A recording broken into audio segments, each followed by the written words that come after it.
ಇವಾಗ ಸಾಂಪ್ರದಾಯಿಕವಾಗಿ ನಾವು ಇಲ್ಲಿ ನಮ್ಮ ಚಾಮುಂಡೇಶ್ವರಿ ದರ್ಶನವನ್ನು ಪಡೆದು ಆಶೀರ್ವಾದವನ್ನು ಪಡೆದು ನಾವು ನೂರಾರು ಸಾವಿರಾರು ಅಭಿಮಾನಿಗಳು ಕಾರ್ಯಕರ್ತರ ಆಶೀರ್ವಾದದೊಂದಿಗೆ ನಾವು ನಾಮಪತ್ರವನ್ನು ಸಲ್ಲಿಸ್ತಾ ಇದ್ದೇವೆ. ನಮ್ಮ ಜೊತೆಗೆ ನಮ್ಮ ಅಶ್ವಥ್ ನಾರಾಯಣ ಅವರು ಕೂಡ ಇದ್ದಾರೆ.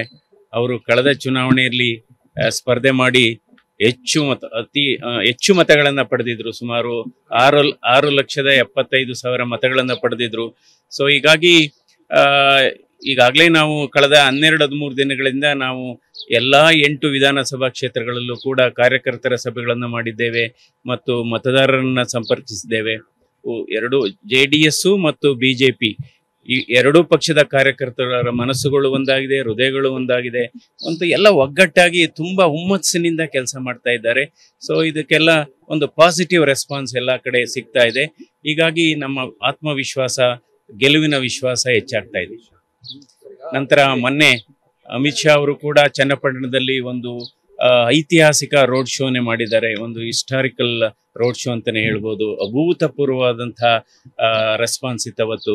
ಹೀಗಾಗಿ ಇದೆಲ್ಲ ನಮ್ಮ ಪ್ರಚಾರಕ್ಕೆ ಒಂದು ದೊಡ್ಡ ಚಾಲನೆ, ದೊಡ್ಡ ವೇಗವೇ ಸಿಕ್ಕದಂತಾಗಿದೆ. ಇವಾಗ ಸಾಂಪ್ರದಾಯಿಕವಾಗಿ ನಾವು ಇಲ್ಲಿ ನಮ್ಮ ಚಾಮುಂಡೇಶ್ವರಿ ದರ್ಶನವನ್ನು ಪಡೆದು ಆಶೀರ್ವಾದವನ್ನು ಪಡೆದು ನಾವು ನೂರಾರು ಸಾವಿರಾರು ಅಭಿಮಾನಿಗಳು ಕಾರ್ಯಕರ್ತರ ಆಶೀರ್ವಾದದೊಂದಿಗೆ ನಾವು ನಾಮಪತ್ರವನ್ನು ಸಲ್ಲಿಸ್ತಾ ಇದ್ದೇವೆ. ನಮ್ಮ ಜೊತೆಗೆ ನಮ್ಮ ಅಶ್ವಥ್ ನಾರಾಯಣ ಅವರು ಕೂಡ ಇದ್ದಾರೆ. ಅವರು ಕಳೆದ ಚುನಾವಣೆಯಲ್ಲಿ ಸ್ಪರ್ಧೆ ಮಾಡಿ ಅತಿ ಹೆಚ್ಚು ಮತಗಳನ್ನು ಪಡೆದಿದ್ರು. ಸುಮಾರು 6,75,000 ಮತಗಳನ್ನು ಪಡೆದಿದ್ರು. ಸೊ ಹೀಗಾಗಿ ಈಗಾಗಲೇ ನಾವು ಕಳೆದ 12-13 ದಿನಗಳಿಂದ ನಾವು ಎಲ್ಲಾ 8 ವಿಧಾನಸಭಾ ಕ್ಷೇತ್ರಗಳಲ್ಲೂ ಕೂಡ ಕಾರ್ಯಕರ್ತರ ಸಭೆಗಳನ್ನು ಮಾಡಿದ್ದೇವೆ ಮತ್ತು ಮತದಾರರನ್ನ ಸಂಪರ್ಕಿಸಿದ್ದೇವೆ. ಎರಡು JDS ಮತ್ತು BJP ಈ ಎರಡೂ ಪಕ್ಷದ ಕಾರ್ಯಕರ್ತರ ಮನಸ್ಸುಗಳು ಒಂದಾಗಿದೆ, ಹೃದಯಗಳು ಒಂದಾಗಿದೆ, ಒಂದು ಎಲ್ಲ ಒಗ್ಗಟ್ಟಾಗಿ ತುಂಬಾ ಹುಮ್ಮಸ್ಸಿನಿಂದ ಕೆಲಸ ಮಾಡ್ತಾ ಇದ್ದಾರೆ. ಸೊ ಇದಕ್ಕೆಲ್ಲ ಒಂದು ಪಾಸಿಟಿವ್ ರೆಸ್ಪಾನ್ಸ್ ಎಲ್ಲ ಕಡೆ ಸಿಗ್ತಾ ಇದೆ.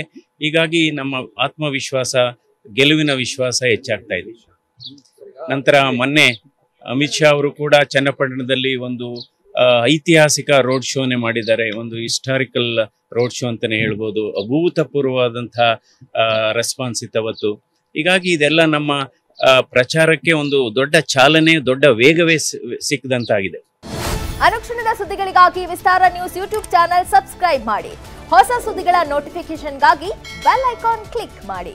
ಲೇಟೆಸ್ಟ್ ಅಪ್ಡೇಟ್ಸ್ಗಾಗಿ www.vistaranews.com ವೆಬ್ಸೈಟ್ಗೆ ವಿಸಿಟ್ ಮಾಡಿ. ಅಂಗೈಯಲ್ಲೇ ಜಗತ್ತಿನ ಸುದ್ದಿ ತಿಳಿಯಲು ವಿಸ್ತಾರ ನ್ಯೂಸ್ ಕನ್ನಡ ಆಪ್ ಡೌನ್ಲೋಡ್ ಮಾಡಿ.